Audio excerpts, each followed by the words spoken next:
What's up guys, I'm randomfrankp, and today we're going to start showing off some of my favorite tech products of the month. A lot of times I'll get things in that don't necessarily make it to videos or just won't be a good fit for the channel, so I figured it would still be cool to show you some things that I like to use behind the scenes. If you see anything you like, I'll have it all listed for you in the description down below so you can check it out. Now first up we have the Razer Kishi. This makes for a deadly combo. And this is a super compact gaming controller for your Android phone that pretty much turns it into a Nintendo Switch. Similar ergonomics and layout. It connects to your phone via USB-C, so if your phone has that, you'll be good to go. And that's going to be good to know because it doesn't require Bluetooth, which means it also doesn't need its own battery, and therefore there won't be any lag or latency since it connects directly to your phone. It also has a USB-C pass-through for charging. Now I'll be the first to admit that the buttons here aren't satisfyingly tactile and the triggers don't feel anything like an actual controller triggers do, but the fact that it's so tiny and compact and just instantly turns your phone into a handheld console pretty much is awesome. Now I'll have two beasts in my pants. So there is an app for this you'll have to download to kind of like remap controls for certain games, and right now, not every game is even compatible, which is a bummer, but I love this for two things: GeForce Now and emulators. So here I can play Session literally anywhere in the world on my phone and still have those native controls with, the familiar layout like a real controller. It's responsive, like I said, no latency, and it works out great. Now the phone I'm using this with is the Nubia Red Magic 5G, which is already a monster of a phone, and it's pretty much advertised as a gaming phone due to the 144Hz display. Yes, you heard that right. A Snapdragon 865 CPU with active liquid cooling inside, an in-screen fingerprint reader, and built-in touch-sensitive triggers. So yeah, I guess you could say this is a gaming phone, alright. The 6.6-inch AMOLED screen looks crazy, and it's 2340 by 1080p resolution, and the phone even has built-in overclocking, RGB, 12 gigs of RAM, and a 4500 mAh battery. So as you can imagine, these two as a combo is just crazy. I could probably do an entire dedicated video with just this phone, so if you want to see that, let me know in the comments. Now running emulators is just one thing that I love dearly. As nerdy as that sounds, there's just something so fun about being able to revisit those old Game Boy or N64 games. And with this, obviously, playing those old nostalgic home runs is a breeze. Game Boy and even DS games are played out in the split screen here, so you have that extra screen real estate, it works out perfect. And N64 is also no problem. And man, every time I go back to GoldenEye, it just blows my mind that we used to play with those janky controls. But with something like the Dolphin emulator, which you can download, I can even play some Wii and GameCube games, and really, due to the hardware inside this phone, it plays really well. There's some actual dedicated emulator devices out there that can barely handle some games, and this just rolls through it. Like, imagine a GameCube in the palm of your hands like this. There's even this built-in gaming mode you can toggle on and off, which turns on this aggressive gaming OS, pretty much kicks the phone into overdrive, and here you can control things like remapping all the buttons and choosing where those built-in triggers activate in-game. You can add certain games to the interface for quick launching, monitor your CPU and GPU usage, toggle the cooling fan, and so on. But just like I said, these two together, yes, it's a killer duo for sure. The Kishi is $80 for Android, and the Red Magic 5G is around $600. Next is something that I admittedly can't take advantage of too much right now, but that's the Elgato 4K60S Plus, a self-contained recording device for all your gameplay. You can take this to events, a friend's house, cap all your gameplay footage, all without even needing a PC. It's super compact as well, as you can probably see, and obviously it's not going to be an issue for carrying around in your bag. You can cap 4K HDR gameplay at 60 FPS with zero lag, which beats the latency on most capture cards out there. On the front, you have a big old touch-sensitive record button, an SD card slot for saving your gameplay, and an audio input for a headset or headphones. Just plug this into your TV or monitor, connect it to a console, and instantly cap some footage. But you can also use it with your PC if you wanted to record some gameplay on Windows. And with this, you don't have to worry about your computer getting bogged down due to CPU usage or hard drives filling up because again, it's all done inside this device with its own encoder. I use this mainly when I'm building new PCs or testing monitors. I can hook this up and cap any gameplay at a different setup in the studio without having to, just transport my personal PC to the different monitors and use that gameplay in my videos. It's expensive, it's probably not in stock right now, but it's awesome. Next, we have the Andover Spin Base, and I got this for my upstairs office, which you guys will be seeing sometime in the next month, trust me. But this has been an awesome addition.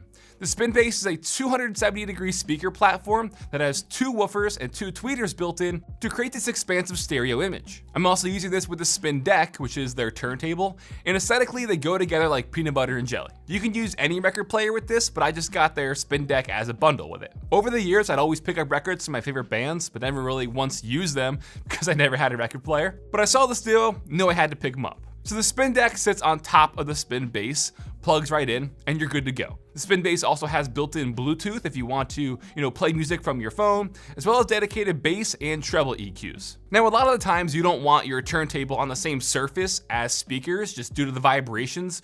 Over time, that could cause deep grooves and damage your records. But the top of the spin base actually has this ISO groove feedback elimination technology, they call it, which literally kills any vibrations on the top so you can rest down a record player and not have to worry about any potential damage. It sounds amazing, it gets crazy loud, probably too loud for the room even, and I love the minimal look to it. They each come in black or white, and like I said, I picked this up for my studio upstairs, so it's going for the whole minimal vibe, so this just fits in perfectly. You'll see more about it in that room tour.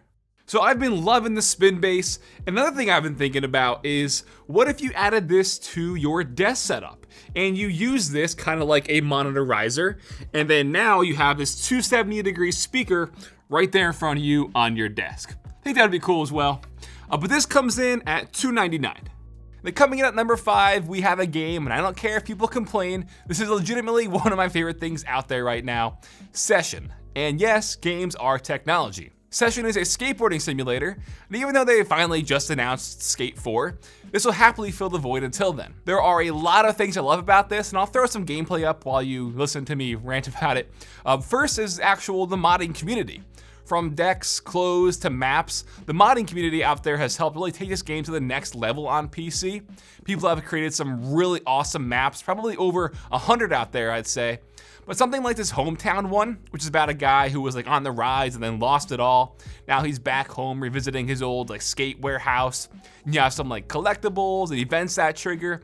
It's pretty much like its own psychological trip with him dealing with the fact that he lost everything. It's fun, the warehouse map here is great, and there is just plenty more. It's cool to see someone kind of create their own story mode mod with this game due to the Unity engine that they use to mod. The other map I love is from Murak. This is the one that I skate pretty much daily, I'd say. It's just so well done, his maps are great. This one is more of an outdoor park, and it has different areas you can skate to, ramps, tons of fun street spots you can get creative with.